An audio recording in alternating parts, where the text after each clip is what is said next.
মানুষের ম্যান্ডেট ছাড়া বিনা ভোটে একটা সরকার স্বৈরাচারী কায়দায় একটার পর একটা টার্ম ক্ষমতায় আছে এবং এই ক্ষমতা থাকার লেজিটিমেসি তারা তৈরি করার চেষ্টা করছে তাদের তথাকথিত উন্নয়ন দিয়ে।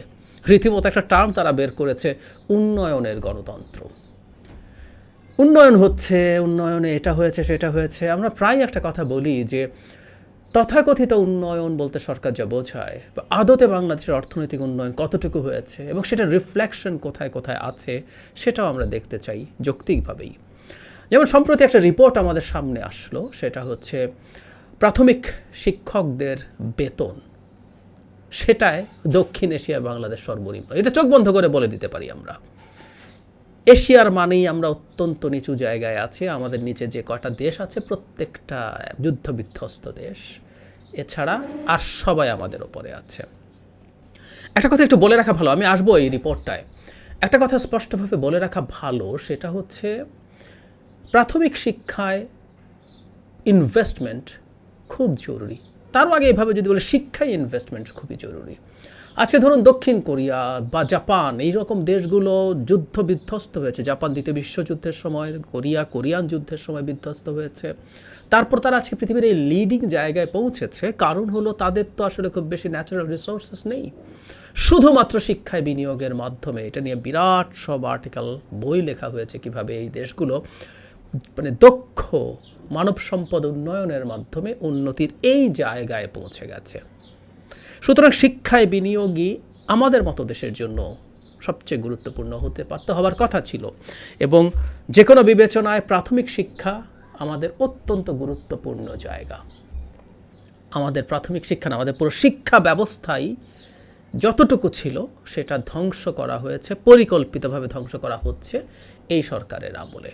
এবং প্রাথমিক শিক্ষা নিয়ে আমরা এমন রিপোর্টও প্রচুর দেখেছি, মানে স্টুডেন্টরা 3-4-এ উঠে গেছে, তারা পড়তে পারে না, তারা লিখতে পারে না ঠিকমতো, লিস্ট যে নলেজ প্রয়োজন, ন্যূনতম যোগ বিয়োগের মতো ম্যাথস, সেগুলো জানে না। মানে এত বাজে কোয়ালিটি আমাদের এখানে তৈরি হয়েছে। সুতরাং আমরা বুঝতে পারি যে আমাদের আসলে বিনিয়োগ নেই শিক্ষায়, সদিচ্ছা নেই, সেই কারণে বিনিয়োগ নেই সহ আরও সব কিছু এখানে ঘটনা ঘটছে। এই তথ্যও আমরা জানি যে জিডিপির অনুপাতে শিক্ষায় যে বরাদ্দ আমাদের 2.2 বা 3% মতো একটা বরাদ্দ আছে, যেটাও দক্ষিণ এশিয়া না সারা পৃথিবীতেই সবচেয়ে নিচু পর্যায়ের একটা। অথচ ইউনেস্কো বলছে যে আমাদের মতো দেশের শিক্ষায় অন্তত জিডিপির 6% বরাদ্দ করা উচিত। তার মানে আমরা 1/3 সামান্য বেশি করছি। সুতরাং যা হবার তাই হয়েছে। যেটা বলছিলাম যে এই রিপোর্টটা নিয়ে আলোচনা, খুবই গুরুত্বপূর্ণ একটা রিপোর্ট। এখানে বাংলাদেশের নিচে আছে, মানে এশিয়াতে বাংলাদেশের নিচে আছে লেবানন, লাওস, ইয়েমেন, উজবেকিস্তান। এই 4টা দেশ ছাড়া এশিয়াতেই কেউ আমাদের নিচে নাই। আর দক্ষিণ এশিয়ার যদি ডেটা বলি আমি, মালদ্বীপ $953.13, নেপাল $467.45, ভুটান $341.72, ভারত $284.64, শ্রীলঙ্কা $250.44, পাকিস্তান $206.07, বাংলাদেশ $170.02, বাংলাদেশ $170.02, মিয়ানমার মানে আমাদের পাশের মিয়ানমারও $184। আমরা খেয়াল করি, নেপালের কথা আমি একটু আলাদাভাবে বলতে চাই। এই দেশটা মাথাপিছু আয় আমাদের 60%, তারা আমাদের প্রায় 3 গুণ, দ্বিগুণের বেশি, প্রায় 3 গুণ বরাদ্দ করছে। আমরা $170, নেপাল $467। আমি আবারও পড়ি, ভুটান 341, ভারত 284, শ্রীলঙ্কা 250 এবং ব্যর্থ রাষ্ট্র পাকিস্তান, যাকে নিয়ে আমরা অনেক ট্রোল করি, বললে মুখ অপবিত্র হয়ে যাবে। একটার পর একটা জায়গা আমরা দেখছি যেখানে পাকিস্তান আমাদের চেয়ে ভালো করছে, ওরা $206। আর একটা কথা জরুরি, বাংলাদেশের 170 বললে হবে না। আসলে পিপিপি ডলার যদি হিসাব করি আমরা, বাংলাদেশের চাইতে ভারত পাকিস্তানের পিপিপি ডলারের মূল্য, পারচেজিং যে পাওয়ার আছে ডলারের, সেটার ভিত্তিতে যে মূল্যায়ন করা হয়, তাতে দেখা যাবে ওদের সাথে আমাদের গ্যাপ আরও বেশি।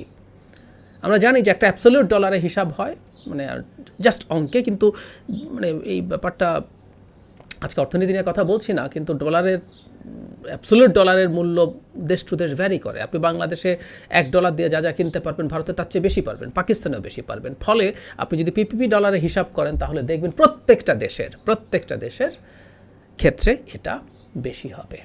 তার মানে গ্যাপ আমরা যা দেখছি তার চাইতেও বেশি। উন্নয়নের কথা বলছিলাম, তাত্ত্বিকভাবে ধরে নিলাম দেশের অর্থনৈতিক উন্নয়ন হচ্ছে, মাথাপিছু আয় বাড়ছে ইত্যাদি ইত্যাদি। বাংলাদেশে যে মানে প্রাথমিক শিক্ষকদের যে মানে বেতন আছে, সেই বেতনটা আমাদের মাথাপিছু আয়ের চাইতেও অনেক কম, আমরা বুঝতে পারি। তার মানে আমাদের কথাটা হচ্ছে, একটা দেশের যখন আপনি দাবি করছেন আপনার জিডিপি গ্রোথ প্রচুর হচ্ছে, আপনার জিডিপির আকার বিরাট হচ্ছে, আমরা এখন $500 বিলিয়ন, $460 বিলিয়ন, নানান অঙ্ক বলি, যদিও ডলারের এই যে দাম বেড়ে গেল টাকার বিপরীতে, সরকারি হিসাবে এটার অনেক কমে আসা উচিত হবে এখন, সেই তর্কে যাচ্ছি না। আপনি $1 ট্রিলিয়ন অর্থনীতি হয়ে যাবেন কয়েকদিন পর। তাহলে আমাদের প্রশ্ন হচ্ছে, অত্যন্ত গুরুত্বপূর্ণ মানুষের যে শিক্ষার ফান্ডামেন্টালস তৈরি হয়, পৃথিবীর বহু উন্নত দেশ আছে, এই রিপোর্টেই আছে, যে যেখানে প্রাথমিক শিক্ষায় বিনিয়োগ অনেক বেশি করা হয়, কারণ একটা শিশুর ভবিষ্যতের ভিত্তি তৈরি হয়ে যায় এই জায়গায়। আমরা তো নেপালের কথা দেখলাম, আমাদের 3 গুণ তারা বরাদ্দ করে বেতন হিসাবে প্রাথমিক শিক্ষকদের জন্য, যার মাথাপিছু আয় আমাদের 60%। তো যদি উন্নত আমরা হয়েই থাকি, এই মানুষগুলোর উপরে আমরা বিনিয়োগ করছি না কেন? একটা কথা কিন্তু জরুরি, আমি বিশ্বাস করি, এখন বিশ্বাস করতে চাই, বাংলাদেশের শিক্ষা ব্যবস্থাটাকে পরিকল্পিতভাবে ধ্বংস করে দেওয়া হচ্ছে।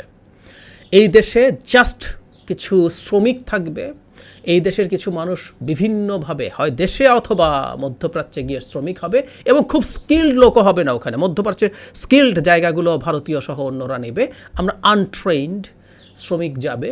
এর বেশি বাংলাদেশিদের আর কিছু ভবিষ্যতে হওয়ার পরিস্থিতি রাখা হবে না, এরকম একটা যে হাইপোথেসিস আছে, এইরকম যে একটা ধারণা অনেকে সামনে আনছেন, ন্যারেটিভ সামনে আনছেন, এগুলো দেখলে তো মনে হয় সবগুলো যদি আমরা একত্র করি, মানে সার্কামস্ট্যান্সিয়াল এভিডেন্স বলে, সবগুলো একত্র করে আমরা তো বুঝবো আসলে এরকম পরিকল্পনার দিকেই নিয়ে যাওয়া হচ্ছে বাংলাদেশকে, বাইরে থেকে কোনো পরিকল্পনা দিয়ে। আমরা যদি প্রশ্ন করি, এর বিরুদ্ধে খুব বেশি যুক্তি নাই আসলে।